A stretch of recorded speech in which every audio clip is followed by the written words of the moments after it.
Our story is set in Manhattan in the early 1950s.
Hello? Yes, Harry? No, I just got in. What is it? What's wrong with the Ferguson contract? Well, why didn't we spot it before? No, it's all right. I have the papers in my briefcase. What clause do you want me to look up? 5A. I'll read it before I go to bed tonight, and I'll call you first thing in the morning. No, it's all right, Harry. I'm here on my own anyway. Ellen must have gone out. Right? Right. Good night.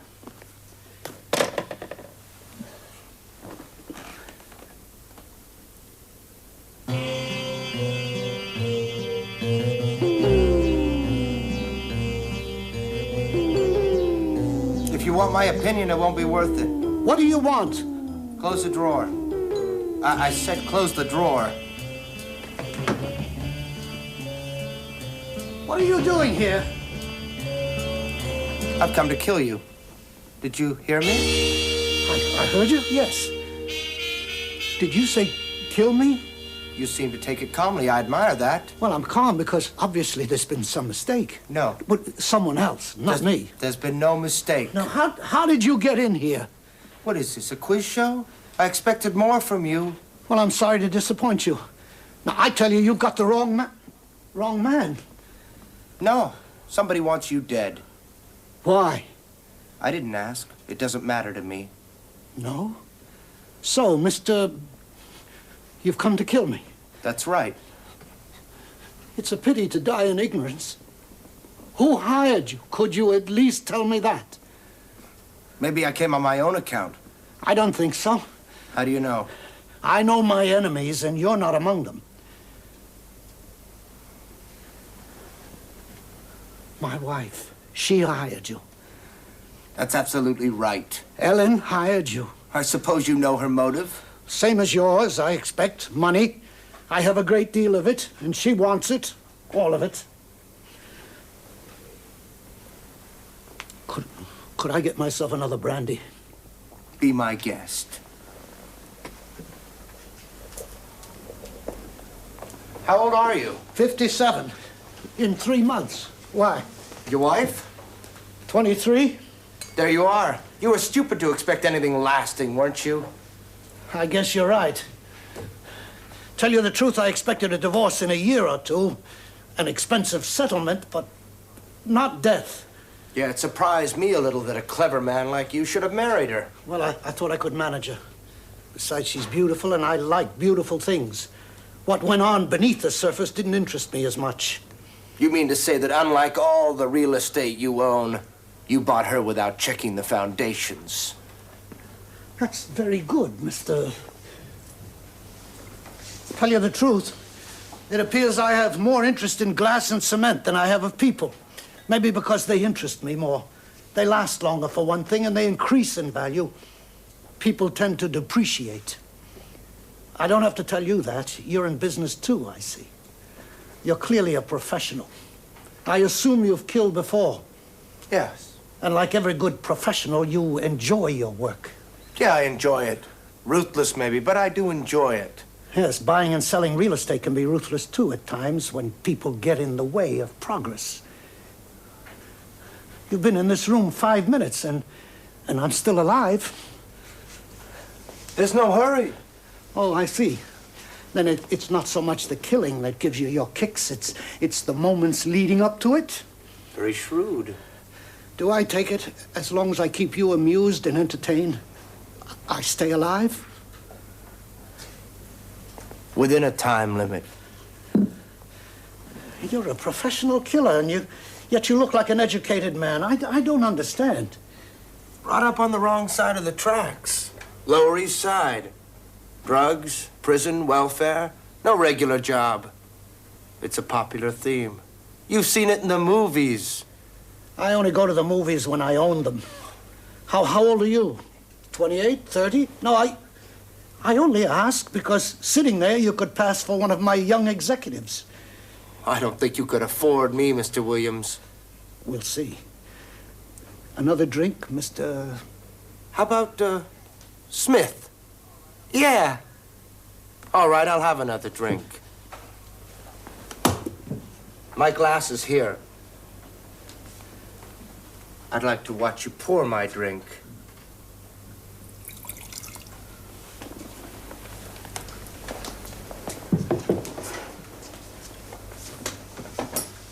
I prefer not to take risks.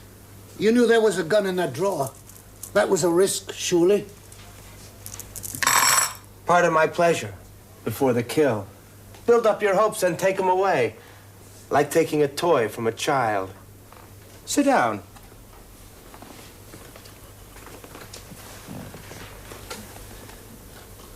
Cheers.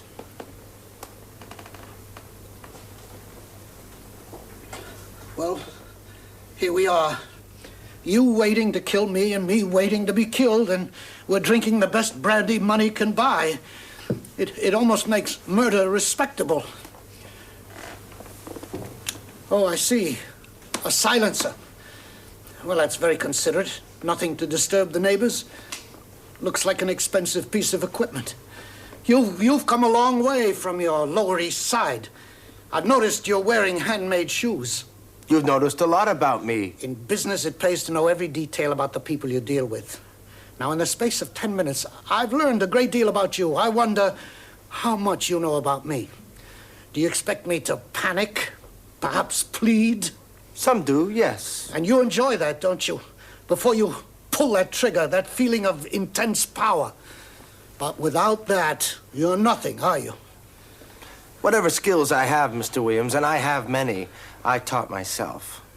You see, we're both alike, both self-made men. Though I suspect you had a far better start in life than I did. You think of the things I have to consider in my work. The right gun for the right job, the right clothes to wear, the right accent to use, the know-how to get into a place like this. You know, I even went to a drama coach to learn the necessary refinements. Oh, I learned my trade step by step, the hard way. Congratulations. You weren't born with all this. You came to New York from a Chicago suburb, where you built your empire on fraud and some shady deals. All right, you've done your homework. You rattled me there for a moment. Can we talk about your client? If you like. Where would she be tonight? A party some people called the Emersons.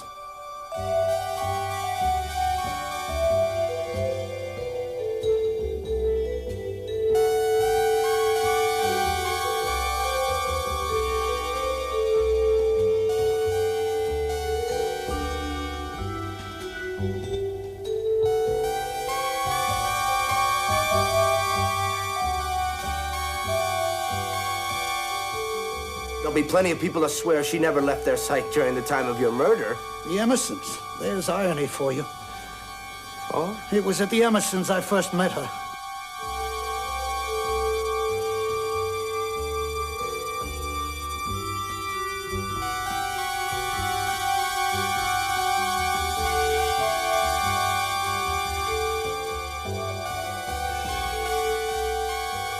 Ellen always did have a good sense of the theatrical. She sat in a corner of the terrace in a white satin gown. Low cut, but not too low cut. I fell in love with her right there. 3 months later, we were married. And so you made your first mistake. So it seems. The Emersons. Jack Emerson is not as rich as I am, but I'll have to admit, he's better looking.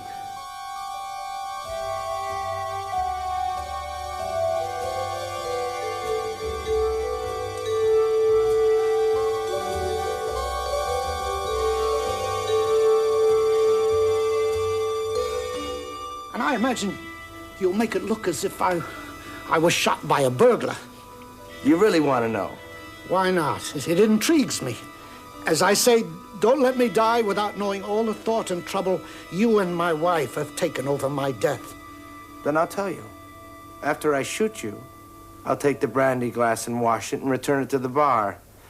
Then, of course, I'll wipe everything else I've touched, including the desk drawer, the key, and the brandy decanter. If you wipe that clean, won't the police think it's strange that neither my fingerprints nor my wife's are on it? I'll take care of that detail when you're dead. I'll also mention that fact to your wife when my job's completed. And before you leave, you'll take a few things to make it look like a real job. That won't be necessary. You see, the police will assume the burglar panicked after killing you, dropped everything, and ran. It's a well-planned job. Well, it's a comfort to know I won't be murdered by some unknown hoodlum in an alley somewhere. When was the last time you were in an alley?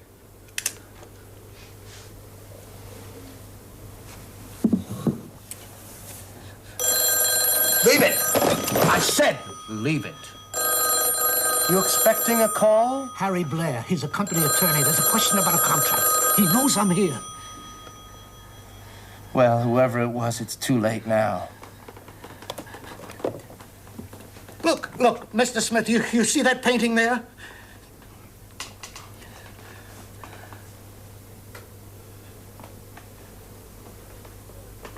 It's pretty. It's worth $30,000.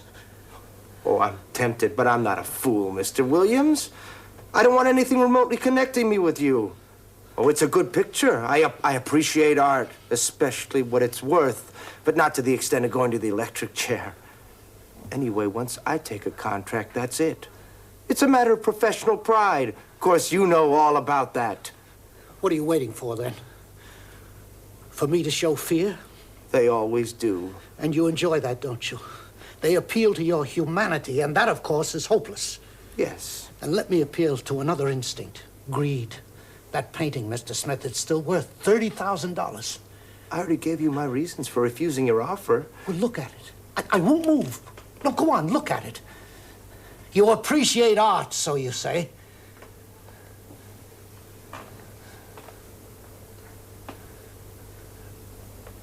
It's interesting. Only interesting? That's all. Your victims, they offer you money? Nearly always. And that, too, is hopeless? So far, it has been. Mr. Smith, behind that picture is a wall safe. So? Inside that safe is $20,000 in cash. It's a lot of money. Easy, easy. I'm just going to the safe. Yeah, why don't you stay where you are? Somehow I don't think your professional ethics would allow you to shoot a man in the back. No, I imagine you get a great deal of pleasure from seeing the faces of your victims before you kill them.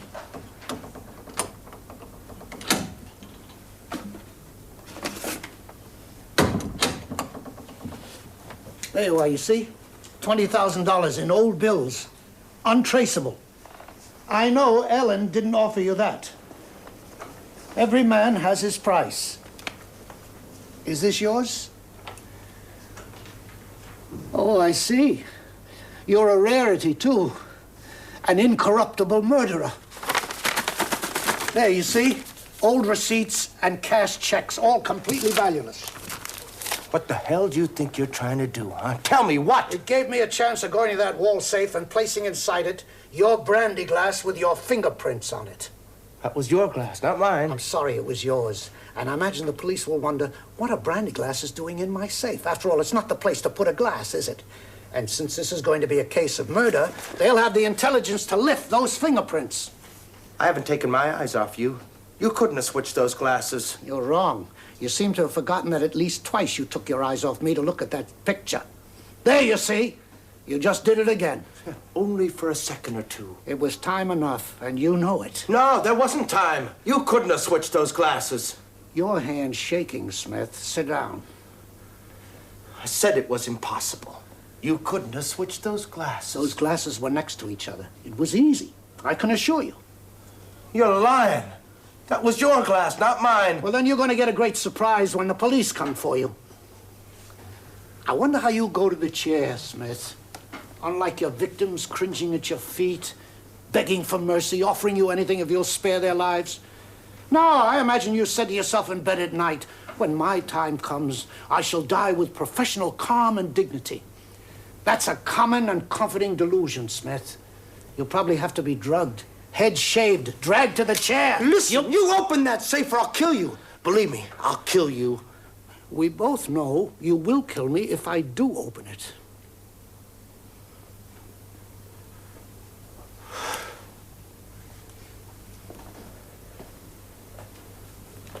So what are you planning to do with the glass? Let's talk about that, shall we?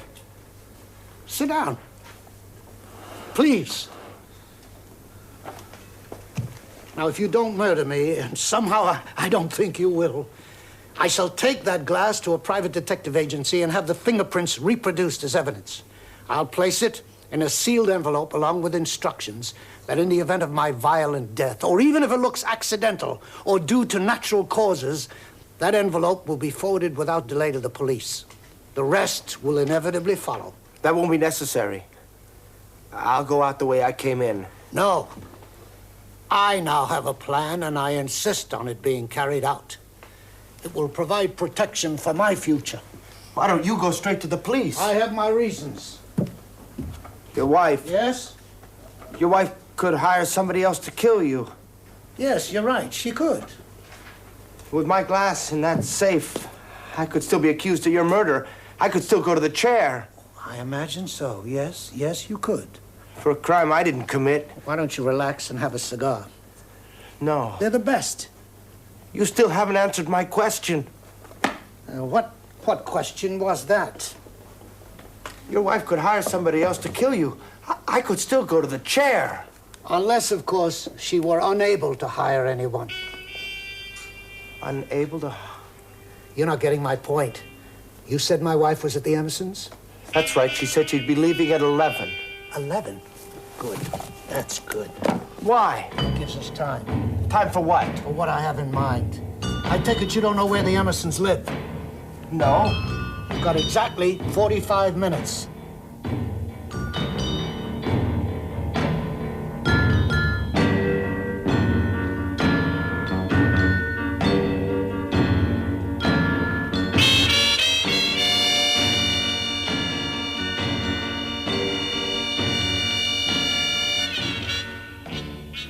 It's a big house, but what is especially convenient from your point of view, it's set well back from the road. There's a winding driveway, tree-lined. It offers perfect concealment in the dark. But I don't have to spell it out for you. How you complete the job is up to you.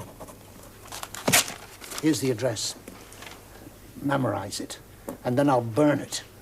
It's something you have to do, Smith. It's for your protection as well as mine.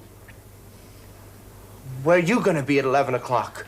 I'll be at my club. It's only 5 minutes from here. I always drop in there on Friday nights to play cards with a few friends. Of course, they will sympathize with me when I get the phone call telling me that my wife has been shot. Wait a minute. I got to think about this. Yes, think about it. But it'll be tonight.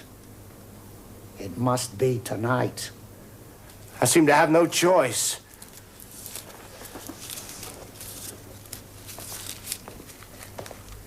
Oh, Smith, that key to my desk drawer, you still have it. Did you ever really love her? I was very fond of this piece when I first bought it. Now it bores me. I'll have to have it replaced. Good night, Mr. Smith. Good night. And, drive carefully.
Harry?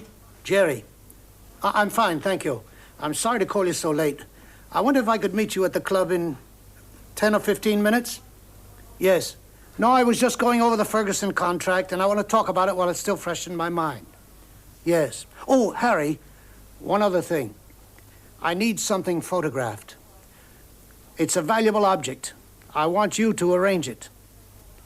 I'll leave it in the safe overnight. Thank you, Harry.